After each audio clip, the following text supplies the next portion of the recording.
Ya, shalom, kekasih-kasih Tuhan, gereja-gereja Tuhan yang siap menjadi mempelai Kristus yang tidak bercacat dan tidak bersalah. Ya, saya percaya setiap firman adalah sebuah ukiran atau guratan yang Tuhan buat dalam kehidupan kita, yang menyempurnakan kita kepada bentuk yang seperti Tuhan kehendaki. Dan setiap hari kita akan mendengar firman Tuhan, setiap waktu kita dengar firman Tuhan memastikan bahwa ini adalah shaping pembentukan Tuhan buat kehidupan kita. Nah, hari ini adalah hari terakhir di sesi tentang wanita senjata rahasia Allah yang terlupakan. Kalau selama beberapa hari ini kita bahas, ternyata gereja agak sedikit lalai, agak sedikit kurang konsentrasi, serius untuk memperhatikan wanita dalam perannya dalam gereja. Kenapa? Karena kita terkadang terbawa arus yang mengkerdilkan wanita dengan stigma-stigma negatif, ya. Kalau kita bahas hari pertama bahwa wanita itu ternyata dia menjadi senjata ilahi yang hebat. Kenapa? Karena faktor wanita itulah faktor penentu keberhasilan seorang pria. Itu terlihat dalam kehidupan Nuh, ya. Yang kedua kita bahas juga tentang bahwa wanita itu ternyata penanam nilai yang tidak kalah penting dan berharganya dari seorang suami, ya. Selama ini mungkin kita menempatkan suami secara superior di atas istri, bahwa dia adalah penanam nilai, kompas moral segala macam. Ya, itu tidak salah. Tapi sebenarnya Tuhan kasih penyeimbang yang tidak kalah hebat, yaitu wanita. Sebab kenapa saya katakan demikian? Pengalaman Samuel dibesarkan dalam keluarga Imam Eli, dia bisa mempertahankan hidupnya yang benar, sekalipun anak-anak Eli, kakak-kakak rohaninya, kakak-kakak angkatnya ini tidak hidup dengan kehidupan yang normal. Dia berdosa, melakukan perzinahan, dia mencuri, tetapi Samuel tidak pernah membiarkan ada firman yang gugur dalam kehidupannya.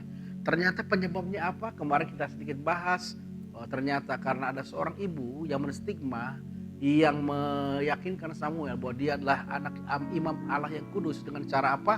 Setiap tahun dia setiap datang, dia membuatkan jubah efod, jubah keimaman dalam kehidupan Samuel. Kita juga ingat Musa dibesarkan dalam keluarga putri Firaun, mendapatkan pendidikan Mesir yang menyembah banyak Allah. Tapi kenapa dia bisa menyatakan dirinya di orang Ibrani? Berarti ada yang merasuk dalam pikiran Musa, ada yang menempatkan kesadaran itu, konsisnya itu ke dalam pikiran Musa. Dan saya pastikan itu adalah ibunya yang menyusuinya dan memberikan informasi bahwa dia bukan orang Mesir, tapi dia adalah orang Ibrani.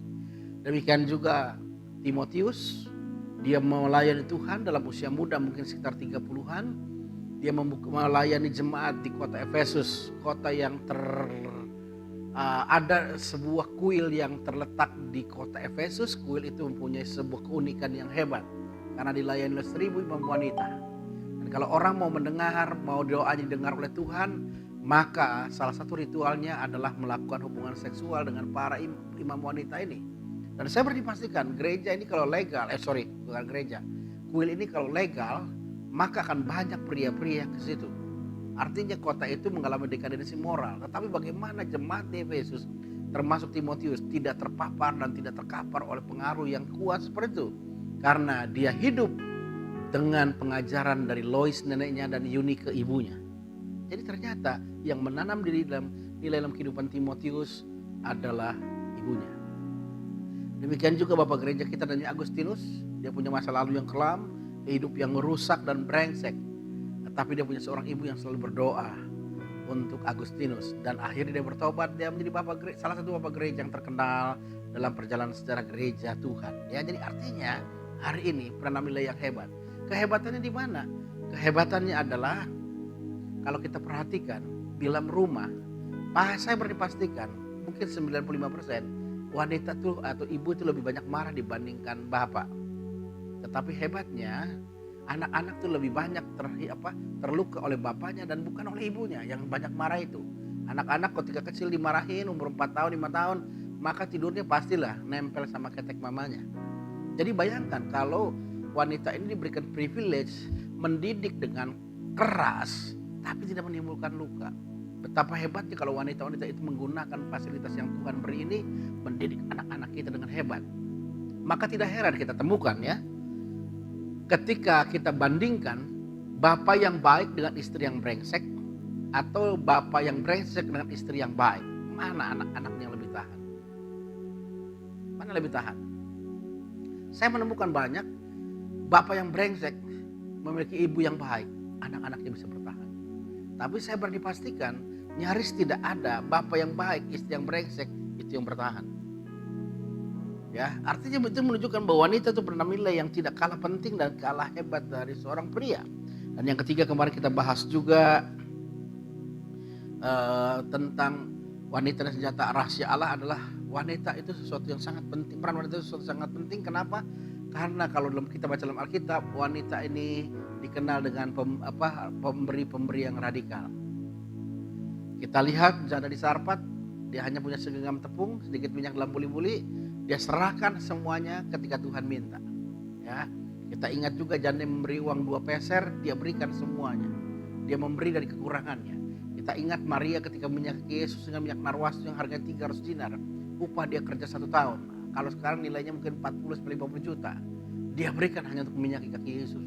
Pemberi yang radikal. Nah, tapi dunia menstigma bahwa wanita itu pelit. Sebab kenapa? Kalau wanita sadar bahwa wanita itu direkonstruksi oleh Tuhan untuk menjadi radical giver, maka kalau kita baca ulang 15 ayat 1-6, kita menemukan hati yang memberi membuat gereja kuat. Sehingga engkau akan menguasai banyak bangsa, tetapi mereka tidak akan menguasai engkau. Stigma yang keempat, kemarin kita bahas tentang kehidupan wanita ini, kita menemukan sebuah perkara yang sederhana, yang menarik sekali. Wanita itu stigmanya sangat luar biasa. Dan hari ini kita mesti sadar, gereja tidak boleh masuk dalam stigma negatif itu. Kenapa? Karena memang itu yang dihembuskan iblis. Itu yang dihembuskan oleh kuasa kegelapan, supaya apa? Itu mengkerdilkan potensi wanita di dalam meraih potensi maksimal dengan Tuhan, ya. Dan hari ini kita bahas stigma yang kelima. Stigma yang kelima, kira-kira apa yang ditorehkan iblis kepada wanita sehingga wanita memilih stigma negatif? Kita menemukan bahwa stigma negatif yang kelima adalah wanita itu bawel, ya, talkative, banyak bicara. Stigma ini memberikan stigma yang negatif bahwa wanita itu cerewet, banyak bicara, banyak ngomong, banyak mulut. Nah, pertanyaan menarik, kenapa iblis membuat stigma negatif ini, memberikan sebuah stigma yang sangat negatif bahwa perempuan itu bawel, banyak ngomong, mulutnya banyak, segala macam. Tujuannya apa? Saya percaya iblis tahu ada sebuah kekuatan yang Tuhan letakkan dalam seorang wanita, terutama di dalam mulutnya. Kenapa saya katakan demikian? Coba kita baca di dalam Yohanes pasal yang keempat, peristiwa peristiwa perempuan di Samaria itu. Kita lompat ke ayat yang ke-39-nya. Yohanes 4 ayat 39 begini, bilang, dan banyak orang Samaria dari kota itu, perhatikan, telah menjadi percaya kepadanya, percaya kepada Tuhan Yesus, karena perkataan perempuan itu yang bersaksi, ia mengatakan kepadaku segala sesuatu yang telah kuperbuat. Ketika orang-orang Samaria itu sampai kepada Yesus, mereka meminta kepadanya supaya tinggal pada mereka, dan ia pun tinggal di sana 2 hari lamanya. Perhatikan hari ini. Ada sebuah kekuatan yang Tuhan taruh dalam kehidupan wanita yang hari ini sengaja secara bombastis dijadikan stigma negatif, tujuannya untuk mengkerdilkan potensi wanita, yaitu mulutnya.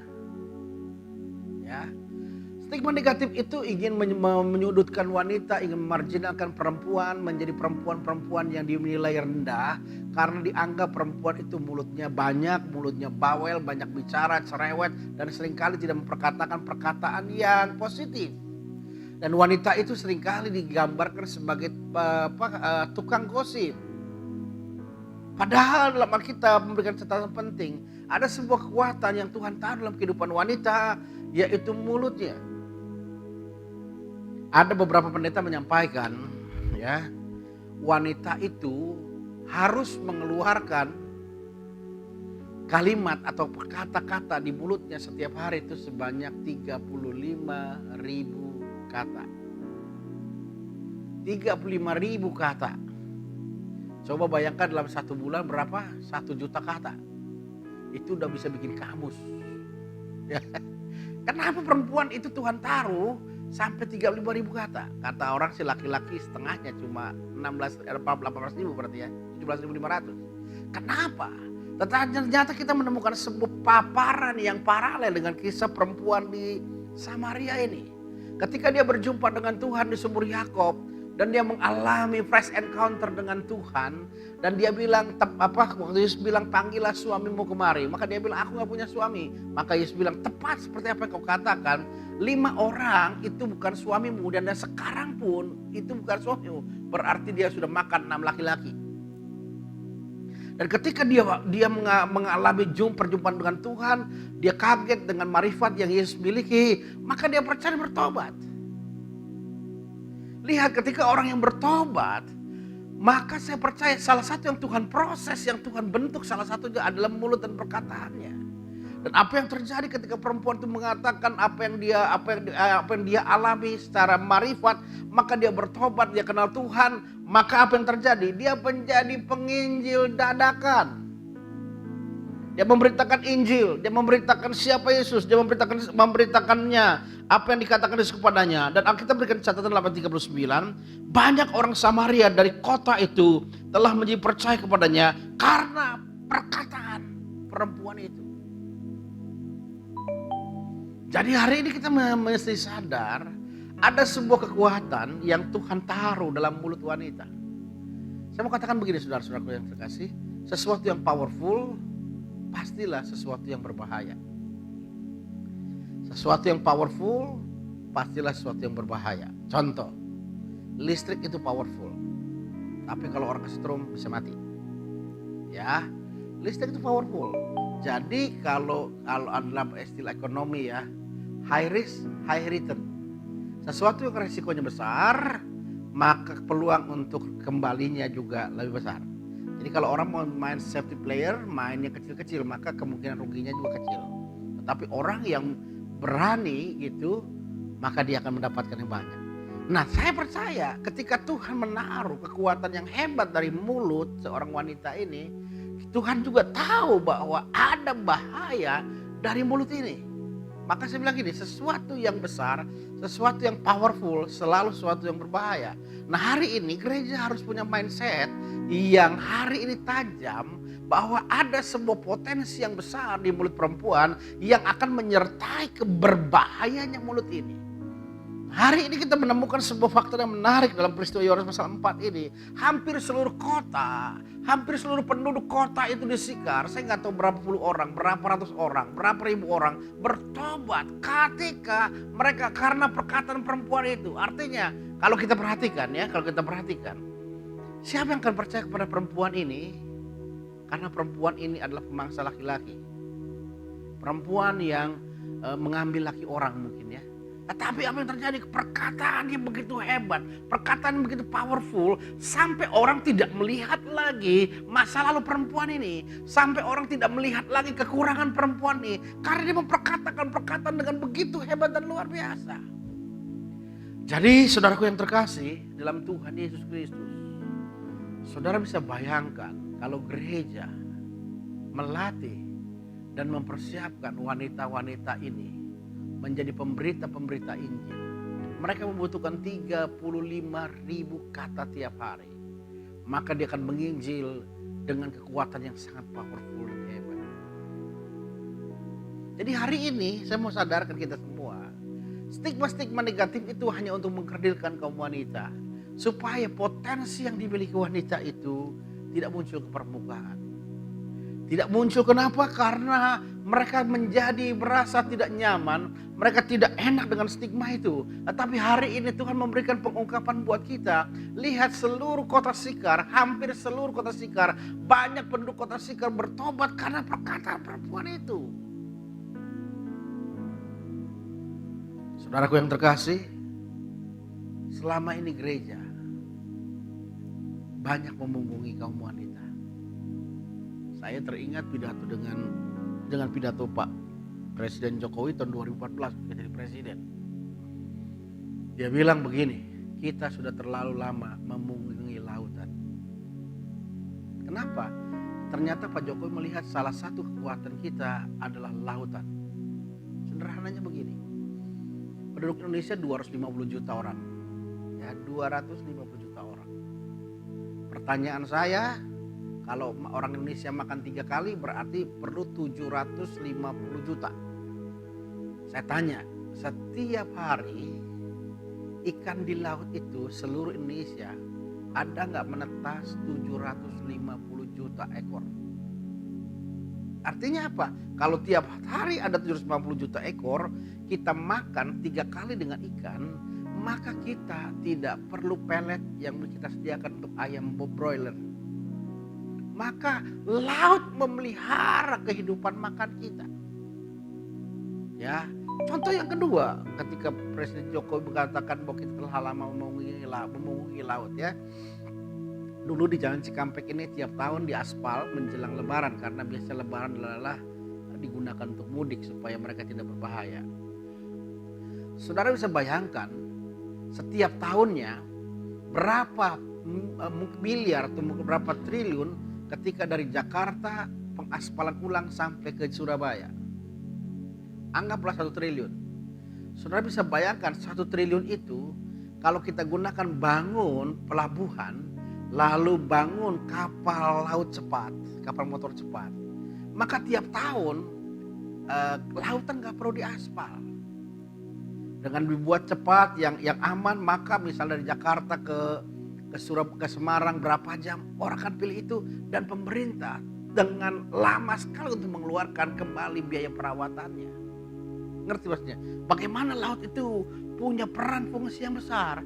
Hari ini saya sadar secara analogi kita juga terlalu lama gereja terlalu banyak melupakan wanita, memunggui wanita. Padahal kita lihat dari konsep-konsep yang saya paparkan beberapa hari ini, kita menemukan bahwa wanita itu adalah wanita yang luar biasa. Wanita itu punya peran yang penting. Wanita itu senjata Allah yang hebat. Dan hari ini saya menggugah kalau saudara adalah pemimpin gereja, pemimpin jemaat, mulai berpikir bagaimana wanita-wanita ini kita bisa optimalisasi, kita bisa aktivasi menjadi alat di tangan Tuhan yang hebat dan luar biasa. Saudara bisa bayangkan analogi tadi, 750 ekor setiap hari ikan netes bertelur, ya, jadi ikan. Kalau nggak diambil dia mati kan? Kalau kita ambil tiap hari, kalau dia netesnya 800 juta, maka ikan tidak akan punah. Karena yang dipakai cuma 750 juta. Dan itu akan berjalan sampai seumur hidup kita. Artinya laut memelihara kita. Seperti yang kedua, kalau ini diaspal tiap tahun berapa ratus miliar, berapa triliun ya habiskan mengaspal ulang dari Jakarta sampai ke Surabaya. Tapi kalau kita bikin hanya pelabuhan-pelabuhan, maka laut tidak perlu diaspal. Ngerti maksudnya? Artinya betapa hebatnya potensi lautan kita. Dan kalau kita optimalkan, ini menjadi berkat bagi bangsa kita. Nah, demikian juga hari ini. Saya di akhir sesi kita hari yang kelima ini kita menyatakan kalau gereja hari ini sadar, kita membiarkan wanita-wanita itu tumbuh dalam potensi yang seperti Tuhan kehendaki. Dia menjadi penanam nilai, dia menjadi pemberi yang radikal, dia menjadi wanita-wanita seperti Tuhan kehendaki. Maka saya percaya hari ini bahwa gereja akan memiliki kekuatan yang besar dan dahsyat. Coba bayangkan 35.000 kata hanya kalau digunakan untuk gosip, untuk gibah, kalau orang sekarang bilang, itu akan menjadi sesuatu yang sia-sia.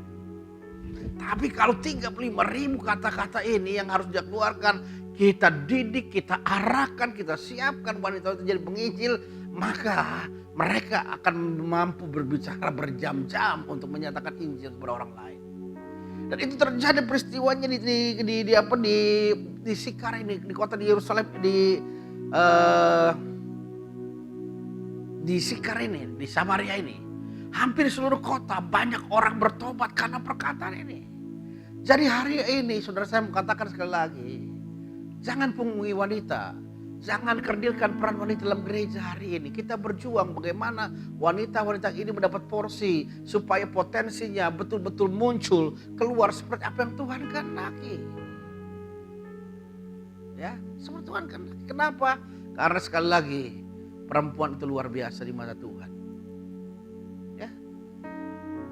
Musa bisa mengenal Tuhan karena dia dibesarkan oleh ibunya yang menanam nilai. Ya. Timotius demikian juga, ada Lois, ada Yunike ibunya yang mendidiknya dalam kebenaran. Samuel bisa hebat dipakai Tuhan dan tidak membiarkan ada firman yang gugur karena ada Hana yang selalu memposisikan Samuel adalah hamba Tuhan semenjak dalam kandungan sudah diserahkan Tuhan. Jadi hari ini kasih Tuhan, hari ini kalau engkau wanita bangkitlah. Perbesar kapasitasmu dalam iman dengan Tuhan.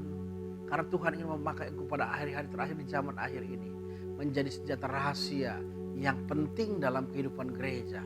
Yang sangat berguna dalam kehidupan rumah tangga dan keluarga. Oleh sebab itu maka saya percaya hari ini kasih Tuhan. Wanita sungguh adalah senjata rahasia Allah. Dan saya mau hari ini kita tidak mau melupakan peran wanita yang hebat dan luar biasa itu ya. Karena kita mau tangan Tuhan yang kuat menyertai kita semua. Amin buat firman Tuhan. Mari kita tundukkan kepala.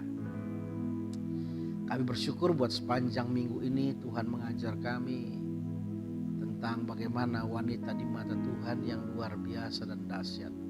Biarlah gerejamu kami juga boleh melihat seperti Tuhan melihat. Ada kedahsyatan yang Tuhan berikan dalam kehidupan wanita-wanita yang Tuhan percayakan ini ya Bapa. Terima kasih Bapa. Biarlah setiap wanita hari bangkit dari tekanan, intimidasi, stigma negatif yang mereka alami. Sebab Tuhan merancangkan dan merencanakan sesuatu yang besar dan luar biasa buat mereka semua. Terima kasih Bapa, dalam nama Tuhan Yesus Kristus kami bersyukur, kami berdoa. Haleluya. Amin. Ya, ada beberapa pengumuman yang sudah perhatikan ya. Yang pertama, besok Minggu tanggal 5 bulan Juli kita sudah memulai ibadah tatap muka. Jadi jemaat sudah diperbolehkan ibadah di gereja. Kemarin ada yang nanya, kok kemarin ada ya ibadah di streaming tapi ada jemaat yang hadir.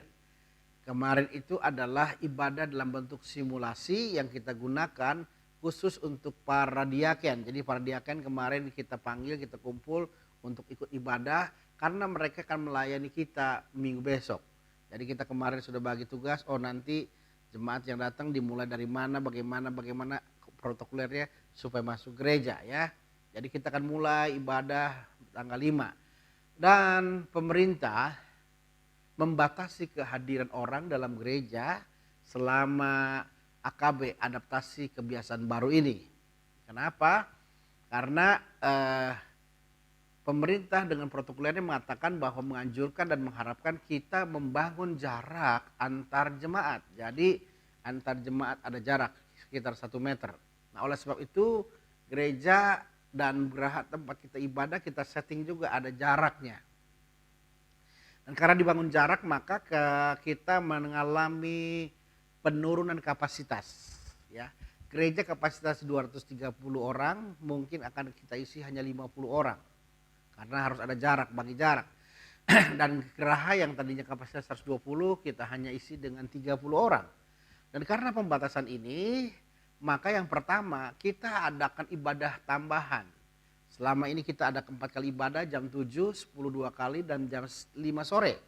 Sekarang kita ada tambahan jadi 7 kali ibadah. 7 kali ibadah ini kita bagi di 2 tempat. Yang pertama di gereja dan yang kedua di geraha. Catat jam-jam ibadahnya. Di gereja ada ibadah jam 7, 8.30, 10 dan jam 5 sore. Ada tambah di 8.30. Karena kenapa? Karena ibadah kita hanya dengan durasi 1 jam saja. Jadi kita berharap 60 menit selesai. Jadi jam 7 kita mulai, jam 8 selesai, setengah 9 kita bisa ibadah lagi. Nah sedangkan 3 ibadah kita akan selenggarakan di geraha. Yaitu jam 8, 9.30 dan jam 11. Sama ini pun akan kita perlakukan ibadah 1 jam saja.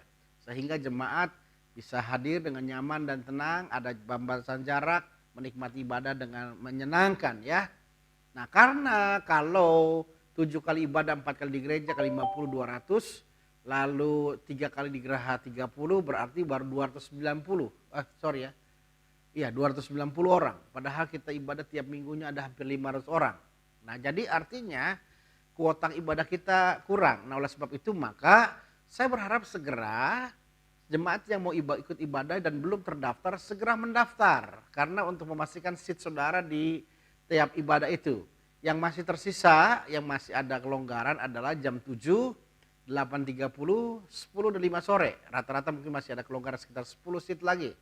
Kalau yang jam 8, 9.30 hanya tinggal satu seat saja. Dan yang jam 11 itu masih ada sekitar 5 atau 7 seat lagi. Jadi ini sisanya sangat minim sekali. Jadi segera saudara mendaftar. Nah mendaftarnya kemana? Mendaftarnya ke Pak Arso dengan nomor telepon 0813 14 10 28 14. Ketika daftar tulis nama, jumlah orang dan nomor telepon saudara supaya kita bisa masukkan nanti nama-nama saudara dalam grup ibadah ya. Jadi pembatasannya adalah seperti itu, kita akan ada pembatasan. Yang kedua pembatasannya itu dengan cara apa? Yaitu temperatur tubuh. Kita akan dibatasi dengan temperatur tubuh maksimum 37,3. Jadi yang 37,3 ke atas diharapkan dengan kesadaran beribadah di rumah ya. Lalu pembatasan yang ketiga adalah dengan cara pembatasan usia. Kemarin kita paparkan umur 13 ke atas, ternyata ada perubahan, pemerintah menerapkan yang boleh ibadah 15 ke atas sampai umur 65. Jadi ada yang nanya, Pak Pendeta gimana, kami udah tua, udah 65 dan 67, kami nggak boleh ibadah. Ya sementara ini dalam kondisi AKB ini, adaptasi kebiasaan baru ini, saudara masih bisa ibadah di rumah. Dengan cara apa? Dengan cara mengikuti live streaming kita. Kita akan mengadakan live streaming jam 7 dan 10 ya. Jadi saudara bisa mengikuti live streaming itu sehingga saudara bisa mengikuti ibadah kita dengan baik ya. Tidak kehilangan ibadah saudara, cuma tempatnya di rumah. Sah nggak Pak Pendeta kalau ibadah di rumah? Sah, karena Allah kita tidak dibatasi tempat dan ruang dan waktu. Jadi kapan saja kita bisa beribadah dengan Tuhan. Nah lalu protokoler yang harus kita jalankan yang lain adalah yang pertama, wajib hukumnya kita semua jemaat menggunakan masker. Jadi kalau nggak menggunakan masker, tidak diizinkan masuk dalam ruang ibadah. Jadi ingat ini ya, saya udah ngomong dari 2 hari sebelum kita ibadah hari Jumat ini, kita ibadah harus wajib menggunakan masker. Yang kedua, waktu kita tidak boleh bersalam-salaman, bersentuhan. Jadi kita nggak bersentuhan antar jemaat. Ya. Nah, step-step ibadahnya gimana? Yang pertama, perhatikan, kita kan masuk dalam gereja melewati beberapa proses. Yang pertama, pengecekan suhu tubuh dengan termogan. Jadi nanti ada diaken akan menggunakan termogan melihat temperatur saudara. Setelah mengikuti prosedur yang pertama, diukur suhu saudara, saudara datang ke wastafel untuk cuci tangan dengan sabun dan mengelapnya dengan tisu. Di situ ada tisu juga dan ada juga tempat sampah. Jadi tisunya dibuang ke situ. Nah setelah itu saudara bisa masuk ke ruang ibadah. Jadi tidak ada diaken yang ngajakin salaman, bagi warta. Kenapa? Karena amplop persembahan dan hosti perjamuan, karena besok perjamuan kita sudah taruh di tiap kursi. Jadi saudara bisa ambil di kursi itu ya. Setelah masuk kita ibadah, tidak ada bersentuhan, dengar firman, dan persembahan pun tidak diedarkan.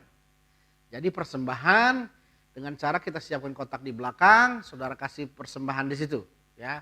Nah setelah persembahan pulang, saudara harus cuci tangan lagi. Prosedur ini tujuannya apa? Supaya memastikan bahwa selama kita di gereja kita steril. Nah setelah itu boleh pulang. Nah kepulangan kita, kalau yang pakai motor, ini catat ya, nanti diaken kita akan arahkan.